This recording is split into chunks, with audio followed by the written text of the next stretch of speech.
In today's video, we're taking a look at some trade rumors from around the NHL. We're talking about a variety of teams today, including Vancouver, Montreal, Carolina, New Jersey, as well as San Jose, Anaheim, and more. We have some big injury updates and some other news from around the league. All that coming up next. So welcome back to another video here at Top Shelf Hockey. As I mentioned, we have a variety of NHL news and some trade talk to take a look at today. First up, let's get into some injuries. We saw some unfortunate things develop over the course of this weekend between yesterday and so far here today. A lot of players going down, which could have some significant impacts on their NHL rosters. Last night in the game with the Nashville Predators, unfortunately, Mark Borowiecki, defenseman for the Preds, was taken off the ice via stretcher. It was an incident. It was kind of odd. It really wasn't anything that looked ugly per se. He got checked into the boards. He kind of looked like he hit his head on the dasher. I'm not really sure exactly what happened, but he was motionless on the ice for at least a few minutes. Ended up getting taken off by a stretcher. The Predators did put out a press release today saying that he spent the night in hospital. They also had indicated as well when he went off the ice via stretcher, he was moving all of his limbs and everything like that. So I guess it eliminates the scare of paralysis or anything, but it doesn't mean there couldn't be anything more significant. But so far what they've said is after spending time in hospital and being observed and tested, that it doesn't look like there's any severe significant injuries. At this point, he's at home recovering, resting, and they're not quite sure exactly when he's going to return. Obviously, could be some bumps and bruises. They didn't really specify. They just said there's nothing significant. So it's good news in one sense. I know he also has a bit of a history with concussion, so even if that turns out to be the injury, although I would call that significant, so I don't know.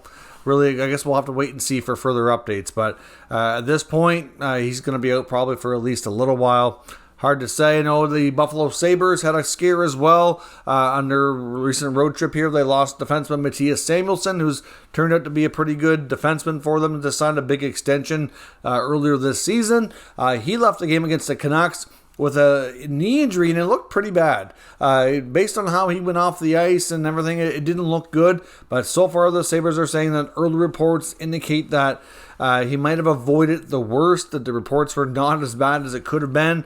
So he's likely still going to be out for a bit, but it's nothing like it was a real significant scare there for the team and for Samuelsson. It looks like that's been avoided. So we'll see. A team we're going to talk about a bit today in the rumor mill is Columbus. We already talked about the fact that they were in the market for a defenseman. They were not happy with the play of Adam Boqvist to start the season. Nick Blankenburg, the youngster who came out of college last year, signed as a free agent, was elevated. But like I said in the video, it's hard to say if he was going to be able to remain a top pair player this early in his career. So they wanted to try to find another right shot defenseman to pair with Zach Werenski. And now Blankenburg got hurt today as well. So that's probably going to increase their urgency here a little bit, and there's definitely going to be some defensemen on the market, so we'll have to discuss that a little further, see who they might target. The Penguins have made a few moves by placing Teddy Bluger on long-term injury reserve. That has been backdated. I believe it was earlier this month, so he's going to be out for probably at least another 2 to 3 weeks, depending on the exact number of days.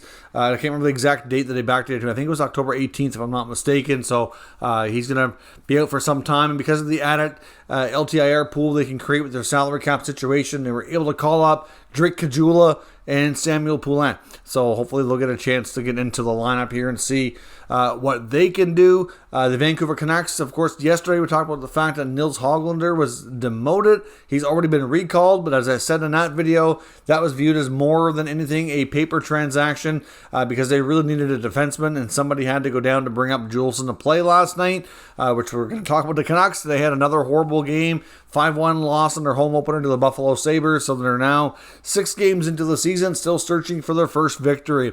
The Chicago Blackhawks also plays goalie Peter Mrazek on injury reserve. They did pick up the win earlier today against the Seattle Kraken. So obviously without Mrazek, they're still doing okay. Now on to a variety of things from around the league, including some trade chatter on several teams. We'll start with the Montreal Canadiens. Apparently the word is that they're expected to focus on a goaltending position, likely at the next NHL draft for the 2023 draft, which we know is going to be a deep draft, lots of great talent available, but they've accumulated relatively well. I must say, you take a look at the organizational depth on the prospect charts. They've already got a lot of, or at least a decent amount of young players that are on the roster. You're seeing an emergence this year, some young D like Arbor Jackeye, Jordan Harris. They still have more as well coming. And then you have, like, obviously Caulfield, Suzuki are still relatively young, but they have a lot of other prospects coming up still as well. You got Slavkovsky, the first overall pick, obviously scored his first NHL goal. I'm not really sure he's really going to stick for the whole year, but either way, he still has a very bright future. And they have lots of other guys too. I mean, you got Owen Beck, Joshua O'Reilly, Kidney. As much as we're not fond of his character, Logan Mailloux still projects to be, a player for them. Blaine Hudson, there's a lot there to like. They do have some good depth when it comes to the forwards and the D. Goaltending is a little bit sketchier moving forward. They signed Jake Allen to be their starting goaltender as they go through this rebuild for the next couple of years. So they have him. He's experienced. He's doing the best he can with what's in front of him.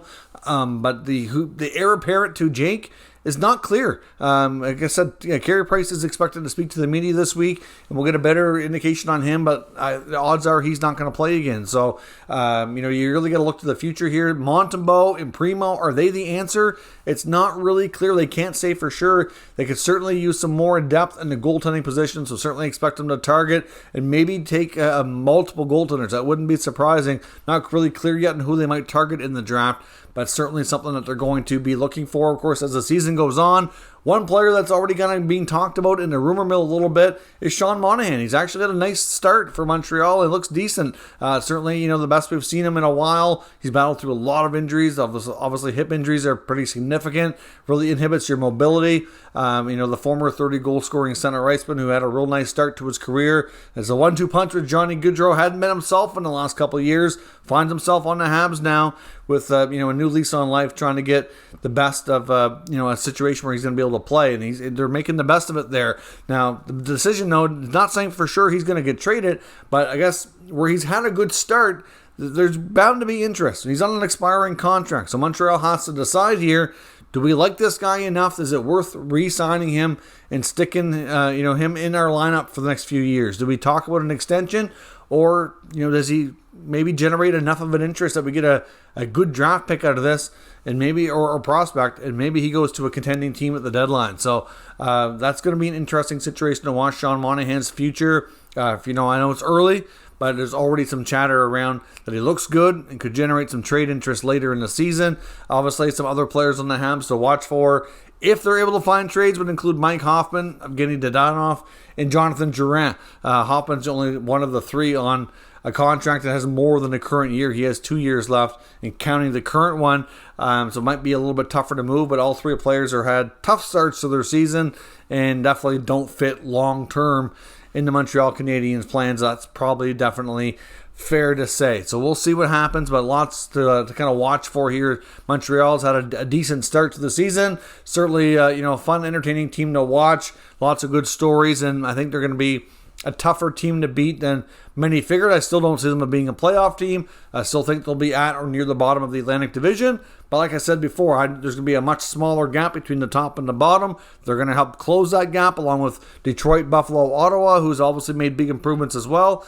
And it's going to be an interesting division to follow. And like I said, even though the Habs might be near the bottom, they're not going to be an easy game when you play them. They're going to give you lots of reasons to be really concerned about the future as well as these young kids come up. It's going to be a real competitive division here, and we could see a total change of tides in the next 2 or 3 seasons as the teams from the bottom rise up, and to see if those top teams can stay there or will they be the ones to step back.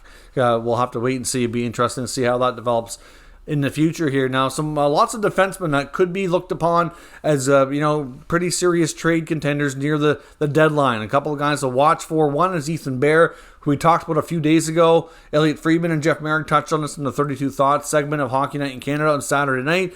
Friedman indicated he feels that there's a good chance that this Ethan Bear situation in Carolina will come to a close, hopefully in the next few weeks. At this point, he's looking like the 8th guy in the depth chart in Carolina.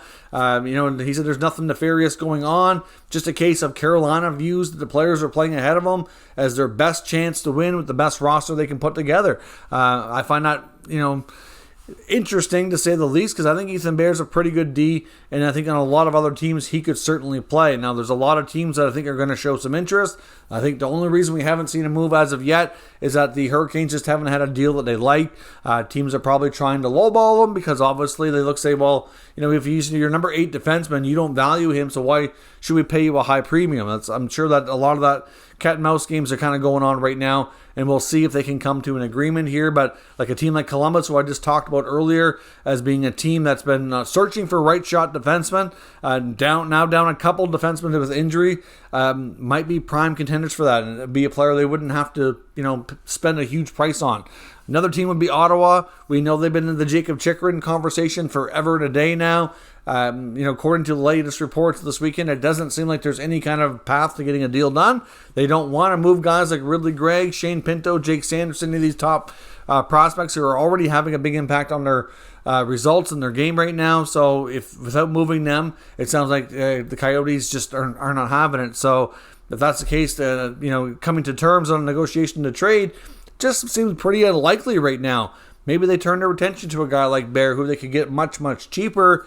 And like as I said, Jake Sanderson has emerged as a terrific young defenseman this year. He's only in his rookie year, small sample size, yes, but he has been fantastic for the Ottawa Senators at both ends of the ice. So their top 4 defensemen are already better just by having him there. To me, you get Hamonic, who plays with Sanderson. Hamonic's a guy he's an okay vet, but he's probably playing a little bit higher than he should be. And then you've got your third pair, usually Nick Holden and Eric Brandstrom. And Eric Brandstrom, it seems like a whole new guy, kind of found his game and confidence this year as well. So your left side with Chabot, Sanderson, and Brandstrom it's pretty good, really. I mean, they're all really mobile, good skaters, good offensively. And for the most part, they've been defending half decently in their own end. On the right side, though, that's where it gets weaker. You get Artem Zub, who they have to work on a contract extension. He plays with Chabot. Then you get Hamonic, and then Holden playing on his offside. And those are your weaker spots. So to me, I honestly think getting a guy like Bear in Ottawa would be great. He could slot maybe with Sanderson on their second pair, and then maybe you move Hamonic down to play with Brandstrom, and then you get Holden as your extra, or Hamonic, Holden. Like one can be 6, one can be 7, and then they're better slotted, and everybody kind of plays more appropriately. That might be a good fit there and a lot cheaper than going after Chychrun, but Columbus is in the same boat, and there's other teams that are I'm sure going to call about Bear as well. So I'm sure in the next week or two, like Friedman said, good chance we see a deal. There's lots of teams out there looking for a defenseman for sure. Some other D to watch throughout the season. Now, these other guys probably won't move as quickly. It's probably closer to the deadline. But you've got Shane Gostisbehere in Arizona. Has had another nice start to his season. Of course, after having a real solid bounce back year last year after getting basically dumped by Philadelphia for nothing. So look for Shane Gostisbehere to be a terrific addition as his contract gets ready to come to a close here after this year. He could be a real nice find for a team looking to add a good skating, puck-moving defenseman before the playoffs.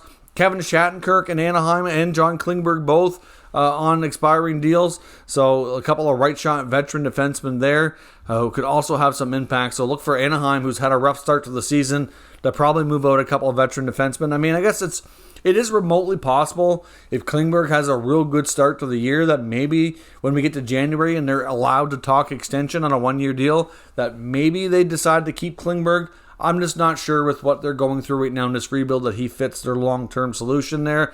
So we'll have to see. But lots of interesting D-men, both on the left and right sides, that are experienced here that could be available. Nick Bonino in San Jose is another guy to watch as well. The Sharks are the worst team in the NHL right now. Yes, it's early, but like I said, you can't win the cup in October, November, but you sure can lose it, and you can certainly lose your chance at the playoffs. So right now, it's not looking good for the Sharks.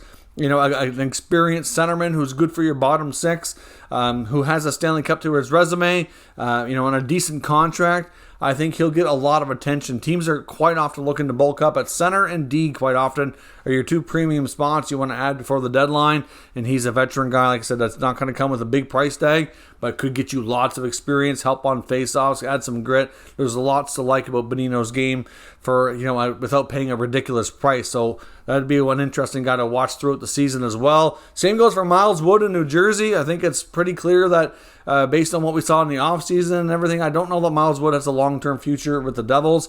The Devils right now had a bad start, but then have won a few games, so I know It's difficult to say how their season's going to go. It's still, though, in my opinion, tough to envision New Jersey being in the playoffs as we get near the deadline. I honestly think you're going to see teams like the Rangers, Carolina, Pittsburgh, kind of push ahead in that division.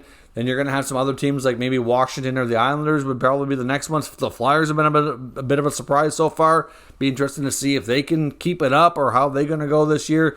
So I think New Jersey's going to have a tough go. And I think they'll still be sellers likely at the deadline, but we'll see where things go. But Miles Wood is another name that's out there and interesting to say. He could be a good player who has a bit of an offensive touch with some grit.